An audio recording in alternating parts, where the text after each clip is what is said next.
We're with Demon basketball coach Mike McConaughey, whose team has two important Southland Conference games this week and is coming off a sweep of two road games last week. Coach, tell us where your team's at right now. Well, coming off a win in Beaumont against Lamar and coming off a win against McNeese and Lake Charles, or anytime you can get a road win, that's awful special. And against two teams that traditionally have been difficult for us. We usually have been split with McNeese. Last year we go to Lake Charles and win, they come here and win.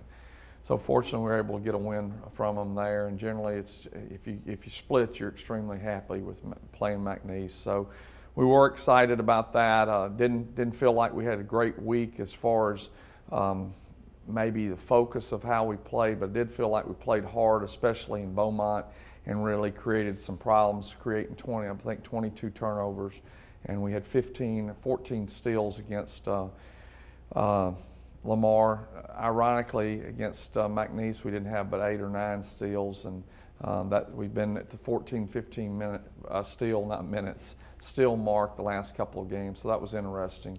So that means that we didn't create enough havoc. What made the difference this week for the team's ability to step up and take control of the games around halftime and in the second half? I think that the depth factor was a big factor in both the games, because I felt like that we were fresh. We were playing a lot of people, able to stay within our rotations pretty well, and by doing that, we were able to just keep the pressure on. And you know, when you press, which we're really the only team in the league that presses from start to the end. You may not see anything for a long period of time, but then it's like boom, boom, boom, boom. In the game against McNeese, Bryson White comes up with a couple steals, gets a couple buckets, and kind of ignites us for a while. You know, later on there were some plays that ignited us. So I think that had a lot to do with why we were successful in both those games, of getting leads right at the end of half, and fortunately being able to hold on to them. All right, you've got Oral Roberts coming in Thursday. That was a game in Tulsa that was very competitive, 80-74. Oral Roberts was able to win the basketball game. They're tied for first in the conference. In the big picture, this is certainly a very important game in the conference race. Well, they all are, but we put ourselves in a position where it is a huge game, because they only have 1 loss and we have 2. It is at home, so that means it's big. And we've kind of taken the approach that we've got 1-game seasons the rest of the way, because all we need to do is go win the game that's in front of us at this point and let the rest of the league take care of itself, because if we win the rest of the games, then we have taken care of ourselves, and it puts us in a position to where we'll be right at the top. What were the keys in the outcome up in Tulsa, and what will be the keys Thursday for your team to succeed? We have to really push the ball offensively. At times in that game we pushed it as well as we have all year, but then at other times we had less probably shot attempts in that game than any game that we played all year. I do look for them to play a good bit of zone. In the last few games they've played zones at the end of both the games that they played against Southeastern and Nichols.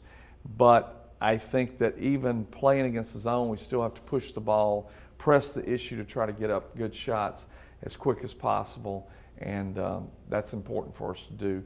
I know that we have most possessions of any team in the country, and we need to, on Thursday, have the most possessions of any team in the country. They have 3 tremendous players. Talk about those guys. Well, Niles is really a great player, and how do you say his name? Bell Holden, very good player, but the glue guy is Glover. And if you go and you look at all their games, when he plays really well, they're very, very good. He was 2 for 12 in the last game against Southeastern. It's just our luck that he had a bad game prior to the one that we play. But I think he's the key to their team. Of course, Stephen Roundtree's back playing now. For Northwestern people, a Jermaine Spencer type player, high energy, high motor, just really competes and rebounds and just does some really good things for them. So they'll be difficult to handle. I do feel like our kids feel like we left one on the table up there. You can't go back and get that one. You got to go play this one and do the best you possibly can with them. But I feel like that we'll do a much better job on Bell Holder this time around, and we'll just do a better job because we'll have played them the second time, and hopefully we'll make some of the plays that we didn't make the time before. Prather Coliseum Thursday night could be a pretty good atmosphere. Yeah, you know, we've had great home crowds. I mean, Stephen F. crowd and the emotions of the game were awesome, and we're looking forward to having a great crowd and you know, come out and support it and have fun and get loud and be involved in the game. That's the one thing that we've always had, a core group of about 1,000 fans, but they say in the Stephen F. Austin game, because honestly I don't know, I'm too busy worried about something else, but they say that the people actually were involved in cheering and doing a lot of good things, and that's something that's good to see, because that's something in our league that's really missed, of a basketball fan that really gets into the game instead of just kind of being there. So we're excited that our people are getting into the games like that. Okay, let's turn the page and look ahead to Saturday's matchup with Central Arkansas, the two fastest paced teams, the two highest scoring teams in the conference, and it was a wide open, full throttle game in Conway. 100-88. We had a chance to blow the game wide open, and we didn't. And they came back and cut it to 6, I believe. Very talented. To me, they're the most dangerous team in this league because they can score from so many different, in so many different ways. Threes, taking it to the goal.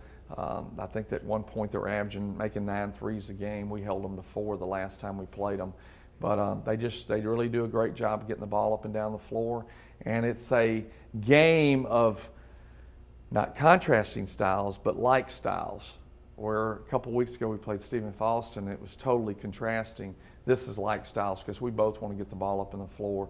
And the people that come out to that game on Saturday will see some exciting plays because there'll be no shortage of getting to the rim, dunks, and three-pointers.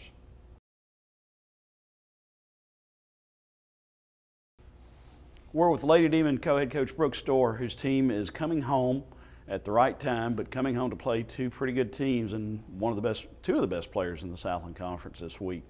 As you play Oral Roberts on Thursday and then Central Arkansas on Saturday.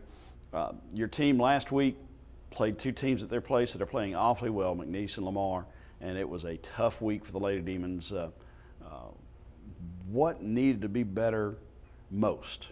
Well, I think our defensive intensity, just overall, we've kind of had some breakdowns here recently defensively, but we've been able to kind of hang on, and we had 1, 2 out of 3 at home, and we weren't perfect on the defensive end, but I really thought going on the road we needed to be that much better defensively. And McNeese shot the ball extremely well yesterday. I felt like they got a number of good looks early on, not highly contested as we would hope, and I think they gained some confidence and really got in a rhythm. And I've said it from day one, they're still the defending champions, and they will be that until someone knocks them off. And they have a very experienced backcourt with 2 of the best perimeter players in the league, and they wanted to avenge that loss that they had against us here in Prather Coliseum, and that's what 2 senior competitors do. They step up and lead their team, and I thought they did a nice job, so you have to credit them for shooting the basketball the way they did.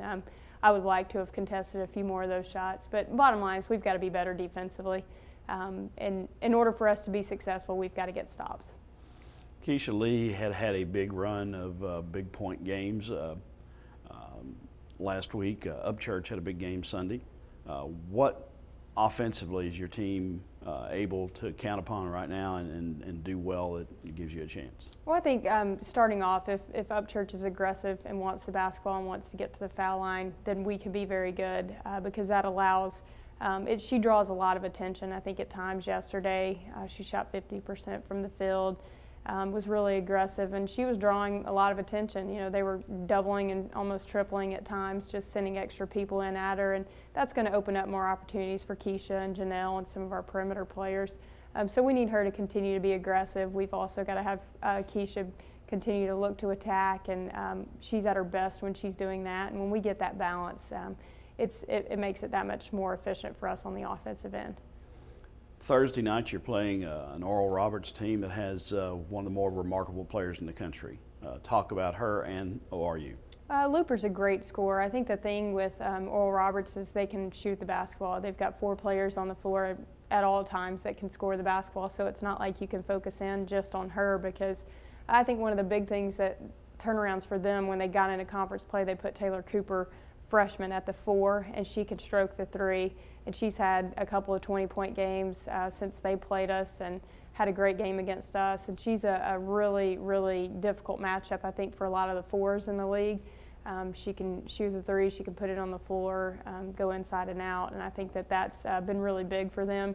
They love to, they're very efficient in their offense, they love to get up and down, and just really like to attack offensively. They'll show that zone defense and kind of match up out of it, and it's kind of a difficult look for a lot of teams, and you just got to be ready for that and be prepared for it. So I'm excited to get them on our home floor. I think we obviously have a lot more confidence at home with this young bunch than we do going on the road, and that's part of that growth and maturity process that we're in the middle of, and we've got to continue to try to improve and get better each day. Central Arkansas also brings in a player who's noteworthy on the national level and certainly has been a dominant player in our conference at times. They had a great day against us up there, and yet this is a team that lost at home to a struggling Southeastern team. So none of these games are ones that you look at and say we can't succeed in. Well, I think so. I mean, obviously they have 4 senior starters. Megan Herbert's a great player for them, but she's also got some really good players around her. She has a post tandem with Courtney Duver that can score and get a double-double any night, is completely capable of that. And they've hit a little rough patch, but I'm sure with 4 senior starters they'll be ready to play this week. But I think neither one of these games are out of the realm of us going out, and if we compete and we execute and follow the game plan, we're going to be just fine. But again, it goes back to what we've been talking from day one. You know, we've won a few games and they've experienced a little bit of success, and that's great for our confidence, but we've got to continue to get better every day. And no matter what the outcome of each game is, we don't stray from our process, and it is a process, and we've talked about that numerous times throughout the season, but we've got to continue to focus on the little things and get better every single day. All right, there is something going on Thursday night that I know, coming from Lubbock, Texas to Natchitoches, you ran into some good chili out there in West Texas. The chili cook-off here is a long-standing tradition. Do you have a chili recipe? I do not have a chili recipe, nor do I have many recipes. My culinary skills are lacking. With 2 small children and a very demanding job, I don't see the kitchen very often. I really don't like to get the kitchen dirty, so Scott makes fun of me with that. But I've heard lots of great things about the chili cook-off. I'm hoping that there'll be some left, and maybe I'll get some after our game. But hope that's a way for a lot of fans to come out and have a good time, enjoy some chili, and enjoy hopefully 2 great games of basketball. Now, I may have fallen into the stereotype there, suggesting you might have a chili recipe. Most of the chili cooks are men. Does Scott have a chili recipe? You know, he's from Nebraska, and their chili's really different than what we have here in the South, so we may not want his chili recipe. Meat and potatoes guy in the Cornhusker land. Okay, pretty much. Very good. Well, we'll hope that you can enjoy a celebratory round of chili after the game Thursday night. That'd be awesome. Absolutely. Thanks, Brooke.